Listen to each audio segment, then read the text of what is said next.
حاضرین گرامی السلام علیکم ورحمۃ اللہ وبرکاتہ۔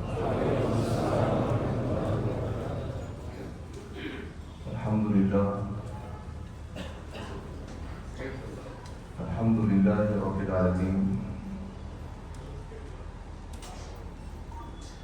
والذی هو قیوم السماوات والارض وهو منور أبصار بصائر العارفين بنور المعرفة واليقين، والصلاة والسلام على أشرف الأنبياء والمرسلين خاتم النبيين طه وياسين صاحب الصدق واليقين، وعلى آله وصحبه وحزبه وأهل بيته وعلماء ملته وشهداء أمته ذوي الاهتداء والدين، أما بعد، فأعوذ بالله من الشيطان الرجيم، بسم الله الرحمن الرحيم،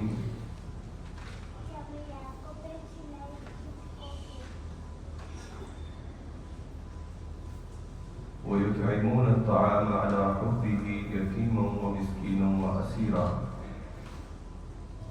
وقال تعالى في مقام آخر: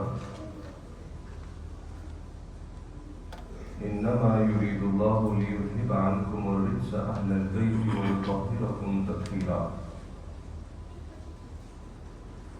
وقال تعالى في مقام آخر: ولا تقولوا لمن يقتل في سبيل الله أموات بل أحياء ولكن لا تشعرون.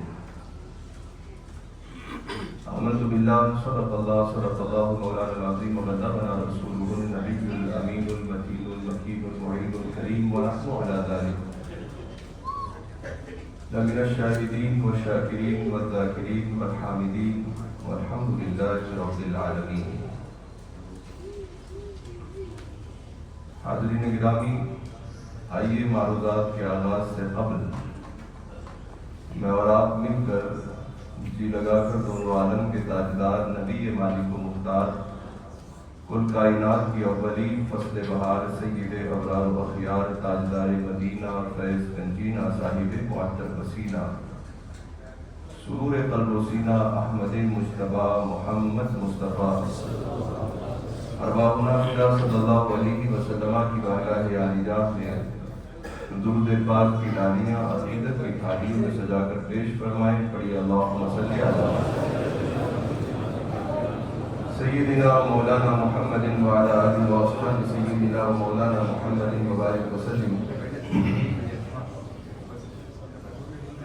ایک بار اور نبی اور آل نبی پر درود پاک پڑھ لیں. اللہم صلی وسلم وبارک علی سیدنا محمد وعلی آلہ واصحابہ سیدنا محمد صلی اللہ علیہ وسلم. کچھ ہفتے پہلے ہم نے گزارش کی تھی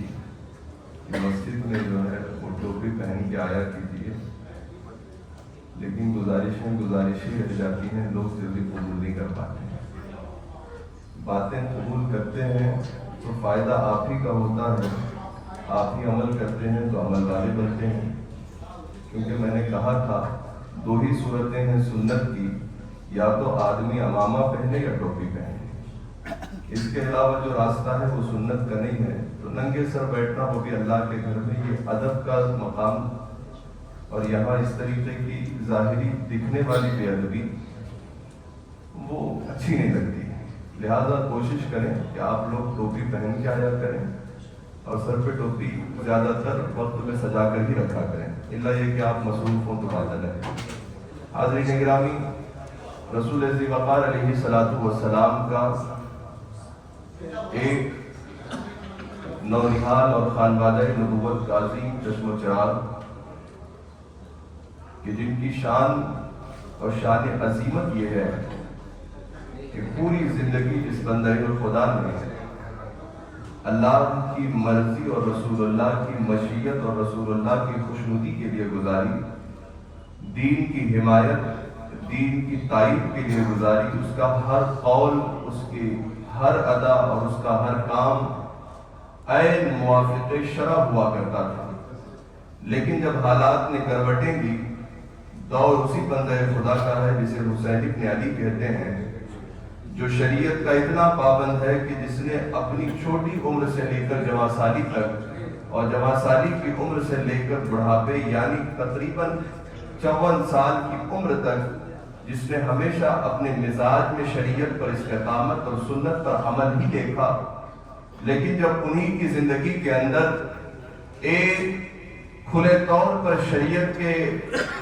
حلال و حرام و جائز و ناجائز کے اندر مداخلت کرنے والا، دین میں مداخلت کرنے والا، جو سختی سے عمل کرنے والے ہیں ان کو کمزور نگاہوں سے اور تحقیر کے ساتھ دیکھنے والا یزید پلید جب تخت نشین ہوا اور اس نے مطالبہ کیا جناب مولائے کائنات کے اس فرزند بطول حسین ابن علی سے کہ آپ میرے ہاتھ پر بیعت کر لیں، تو امام حسین رضی اللہ تبارک و تعالیٰ عنہ کا یہی جواب تھا کہ جس حسین نے پوری زندگی اپنے نانا کی شریعت کے دفاع میں گزار دی، جس کی سانس بھی شریعت کے موافق تھی اور سانس اندر جائے تو موافق، سانس باہر آئے تو موافق شرع، اس سے تو ایسا مطالبہ کر رہا ہے جو اس کی ساری زندگی بھی اگر ختم ہو جائے، 1 سال کیا اگر 50 سال مجھے بچپن سے بھی لڑنا ہوتا تو یہ ہمارا عقیدہ ہے۔ یہ تو چند دنوں کی جنگ تھی کہ جس جنگ نے حق کو حق اور باطل کو باطل دنیا کے آگے کر دیا، لیکن اگر یزید 50 کے 50 سال بھی جناب حسین سے مطالبہ کر رہا ہوتا اور یہ کہتا رہتا کہ میں اپنی حالت نہیں بدلوں گا، آپ میری بیعت کریں، لیکن یہ ہمارا ایمان کہتا ہے کہ حسین 50 سال کے پورے 50 سال جہاد فی سبیل اللہ میں گزار دیتے، لیکن یزید کی بیعت کبھی تسلیم نہیں کرتے۔ اور حسین ابن علی کی ذات کروٹیں لی حالات نے اور یزید تخت پر بیٹھ گیا، مطالبہ سخت ہو گیا، اور آپ نے گزشتہ 2-3 دنوں سے چند باتیں اہم مختصر معروضات کے ساتھ چند دنوں کے اندر سماعت کی۔ حاضران گرامی، تفصیلات تو بہت ساری ہیں کہ جنگ کی نوبت کیسے آئی، امام عالی مقام کہاں جا رہے تھے، پڑاؤ کیسے ڈالا، اس بیچ کن کن لوگوں سے ملاقات ہوئی، صحابہ نے کیا مشورہ دیا، اہل بیت کی کیا رائے تھی، کتنے خطبے وقتاً فوقتاً امام حسین رضی اللہ تبارک و تعالیٰ عنہ نے دیے، لیکن بالآخر جب حر بن یزید تمیمی کا قافلہ 1000 کا یزید کی طرف سے آیا اور امام حسین کو ایک راستے پر چلنے پر مجبور کیا، جبکہ امام کہتے رہے کہ میں از خود نہیں آیا ہوں، بلاوے پر جب لوگوں نے مجھے خطوط دے کر بلایا تو میں اس راستے پر چل پڑا ہوں۔ امام حسین رضی اللہ تعالیٰ عنہ کے دکھائے ہوئے خطوط کا حر بن یزید نے انکار کر دیا اور ساتھ میں یہ کہا کہ ہم نہیں جانتے کہ آپ کن کے بلاوے پر آئے ہیں، ہمیں حکومت سے صرف اتنا کہا گیا ہے کہ آپ کو کسی چٹیل میدان کی طرف لے جائیں۔ ادھر اسی درمیان کہ جناب امام حسین رضی اللہ تبارک و تعالیٰ عنہ کربلا کی سرزمین سے قریب تر ہوتے جا رہے ہیں، مقام نینوا آیا، ابن زیاد کی طرف سے اور یزید کی طرف سے جو کچھ آرڈر تھے اس کی تکمیل کرتے ہوئے حر بن یزید تمیمی 1000 کے لشکر کو لے کر انہیں بڑھاتا جا رہا ہے۔ آہستہ آہستہ حسینی قافلہ ایک چٹیل میدان کی طرف چل پڑا، تو آپ نے کہا کہ ہمیں تھوڑا اور آگے جانے دو، یہاں سے کچھ ہی فاصلے پر غافریہ بستی ہے، ہم اس بستی میں جا کر ٹھہر جاتے ہیں، لوگوں کے لیے انتظامات کی آسانی ہوگی، میرے ساتھ میرے گھر کی بیویاں ہیں، چھوٹی چھوٹی بچیاں ہیں، دودھ پیتے بچے ہیں، ان کے لیے آسانی پیدا ہو جائے گی۔ لیکن حکومت کے غلام کچھ اور ہوتے ہیں، لوگوں کے دل میں جب دنیا کی لعنت بس جاتی ہے تو یاد رکھیے گا، امام غزالی سے لے کر اکابر صوفیاء نے فرمایا ہر گناہ کی جڑ دنیا کی محبت ہے۔ جب آدمی دنیا کی محبت میں غالب آ جاتا ہے تو دیکھیے آج کی دنیا کی محبت یہ ہے کہ لوگ صحیح دین پہنچنے کے باوجود ایکسپٹنس کی طاقت نہیں رکھتے ہیں اور پھر اس کے اندر ٹال مٹول کرتے ہیں۔ وہ تو اس زمانے کے اندر جس زمانے کو رسول اللہ نے خیر القرون فرمایا، خیر القرون قرنی ثم الذین یلونہم ثم الذین یلونہم، بہترین زمانہ مجھ محمد کا زمانہ ہے، اس کے بعد آنے والوں کا زمانہ ہے، پھر آنے والوں کا زمانہ ہے۔ حسین ابن علی کا زمانہ تو وہ ہے جس کی خیریت کے بارے میں حضور نے خود ضمانت دی ہے۔ ایسے بھلے دور کے اندر حکومت کی لالچ کا عالم یہ ہے، لوگوں کے دلوں میں مالداری کی محبت اور ریاست کے اندر عہدے حاصل کرنے کی لالچ اتنی بسی ہوئی ہے۔ تما کا عالم یہ ہے کہ جو صحابی رسول عشرۂ